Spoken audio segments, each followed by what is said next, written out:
What is going on, everybody? So today we'll be talking about a game that I, unfortunately was actually looking forward to, but, ended up, being shit. Not really looking forward to, but you know what I mean.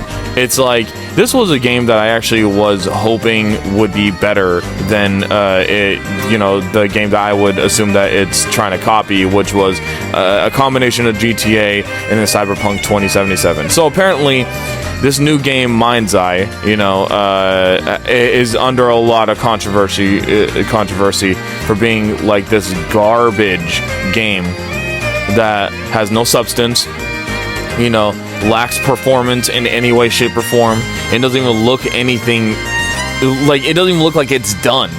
It just looks like a huge asset flip ripoff of GTA and what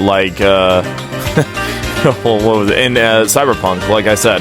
So it's like, and you know what the funny part is? This game looks like it launched in a worse state than Cyberpunk or GTA, really, like GTA ever did, right? Like, let's compare the GTA Online and how horrible that thing launched, right? So, yeah, this MindsEye game, whatever the hell it's called, is absolutely a huge disgrace. And we're gonna get down to the nitty-gritty of this horrible tragedy. So let's get down to it, shall we? I bought this game thinking that it would be a cheap open world game with dumb stuff in it with bugs and broken AI. I didn't expect this game to be absolutely dreadful to play. Here's what happened for the 2 hours. So I'm only going to just go down this list for a little bit, right? Shader compilation took 10 minutes. Unskippable 10-minute cutscene. Oh my god. Game ran at 10 frames per second, so I messed around in the menus, and then let's see what else. Opened builder mode out of curiosity. When opening builder mode, it made me re-watch the entire 10-minute cutscene. Holy shit, I didn't really think that this thing would actually launch worse than Cyberpunk 2077. I had to actually apologize a little bit to Cyberpunk. I didn't think anything would launch worse than it. My goodness. And the fact that this also followed the same type of shit as well. And you know what the shit kicker is too to all this? This is apparently made by the same director of the older GTA games, like I guess GTA 3 more specifically. But it's like, what the hell happened here, man? You didn't even give people review copies, like obviously, I know why. But it's like, it's kind of weird that you didn't give people any review copies. You copied the same exact thing as what? Cyberpunk 2077. They did the exact same thing where, you could only review certain things of their unit, whatever. You know what I'm trying to say. It's like they're pretty much controlling your review. But these people didn't even give out review copies. Oh no. They're like, you know what? This is a open world slop game. You better just buy it, little piggies. Oh my goodness. Okay, next one. It has great cutscenes. They spent all the budget on the cutscenes. No money left for hire playtesters. Hey, buddy, sorry to tell you, but hey, they don't need playtesters anymore. Don't you know? In the modern gaming industry, you are the playtester. You pay, probably even more so than ever before, to access the game early. You have the privilege to access the game in its most broken, unplayable state. Don't you feel lucky? I mean, yeah, isn't it funny how they used to pay people? They used to pay people to play fucking alpha versions of the games, but now you the sucker, the customer, you pay to access their shitty alpha version of the game. Isn't it great? If you are thinking about buying MindsEye, just buy GTA or Watch Dogs instead, because it's the same game except not as good. Driving is fun, but you can't steal any car you want. You're instead limited to only being able to drive the player's own cars, whatever the hell that means. Guns and combat gameplay are nothing special. Confusingly, aren't any police, NPCs, or any other consequences for running over or shooting civilians.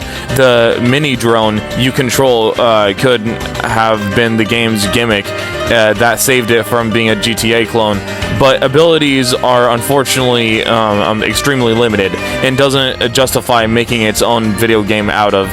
Might be worth buying at a steep discount, but definitely not worth the 60 USD release day one, whatever. Overall, 5 out of 10, the most exceptional, just okay game I played in years. So we have a game that is released from the creator of, you know how that whole typical story goes. Oh, here's the creators of Left 4 Dead, even though we're not. We're like the studio that polished the game at best. That's really it. Or you know the whole thing with Redfall as well, right? Oh, here's the people who did this. I don't know. Some of the projects did that terrible garbage, you know. And then, oh yeah, from the creators of BioShock, I guess, with the Atomic Shard as well.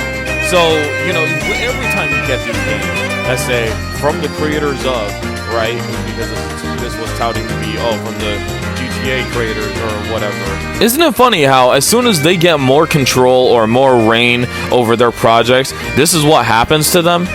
Like, they make shittier, worse, more expensive products that run and look and play worse. What is going on here? What is going on in the gaming industry? I thought games were supposed to get better over time, not fucking worse. My goodness. Like, this is just a trend that's going on, you know, that just keeps going on and on and on, you know? So, like, honestly, every time a game says, from the creator of, don't listen to it, steer clear from it, just move on.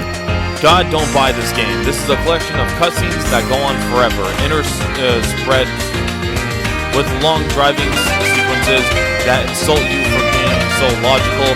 Then you are thrown out of your vehicle where they have to engage in terrible combat sequences with bad, unaimable guns. Interesting.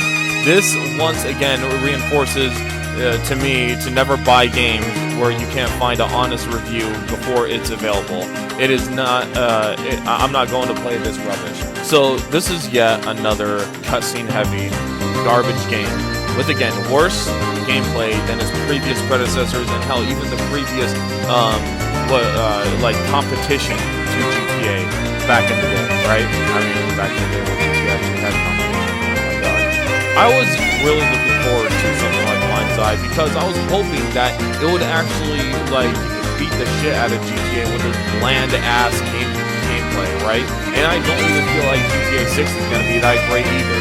So I was hoping that MindsEye would just be a great combination between this open-world content, you know, something like GTA 5 was missing. Let's be fucking honest here. Let's be completely honest. And, yeah, no, it ended up being worse than anything that ever launched. Like I said before, even Cyberpunk 2077, I absolutely hated that game when it launched. Who didn't, right? Like, they completely lied to you, they tried to hide reviews from you, and these people didn't do anything better. In fact, they were even worse. Stop saying that this is a GTA killer because it's far from a GTA game. There are no cops. When you shoot someone, they fly like characters, the same when you run them over. Free roam, what in God's name is that? Well, what I hate about most of this is that I can't even skip the cutscenes. The world is empty. I'd rather play GTA 5 or Cyberpunk 2077. At least there is a way for more activities going on in the world when compared to this game. Some of y'all might agree, and some of you, but this is my opinion. Holy shit, that guy's English was more broken than the game. No, but come on, guys, this is serious, alright? Just stop laughing. Stop laughing at that guy's horrible English to the point where, my god, like, I had to pretty much reread everything in my head and in reality. My goodness, dude, no, seriously, like, what the fuck is wrong? Worst hope expectations to actual gameplay ratio I can recall. A dire mess of a game. Facial animations were, everybody looks like a hairdryer is blowing their lips wide open when they talk. Glitching animation everywhere. Clunky controls, zero polish to anything. Meh. Holy shit, did they even try with this game? No, seriously, I have to ask, did they do anything? What did they think was gonna happen? And especially because, like, this was your studio's first game, apparently? I'm not even gonna try to look up the name of the studio. I don't want to give them any credit. Fuck them. No, absolutely not. It's like, what were you thinking? AVGN moment. Like, no, legit, what the fuck were you thinking? You really thought that this was a great idea? Holy hell, you know that the gaming industry has gone downhill when people think that they can get away with shit like this. This is crazy. Alright guys, this is the last one. Seriously, I cannot stand this. I cannot stand just hearing and looking at this game any longer. Seriously. I'm going fucking bananas. I beat this game so you don't have to. The graphics and driving system are stunning. The rest is a joke. Kind of an underwhelming one to end off of, but hey, I mean, it was at least straight to the point, and yeah, short and sweet. What can I say, right? Quick little note here. I just do want to say that it seems like developers and companies are just making, you know, the everyday stupid mundane things about a video game, more polished than the actual video game itself. Like, you know how he said that the cutscenes and driving was okay? Well, it's like, why is that the most polished part of the game instead of the shooting or the, you know, anything that actually resembles fun? You know, like, isn't that something? Well, anyways, guys, I think I'm going to end it here. Please be sure to like, comment, subscribe. Thank you all for watching. I'll see you guys in the next one. Bye.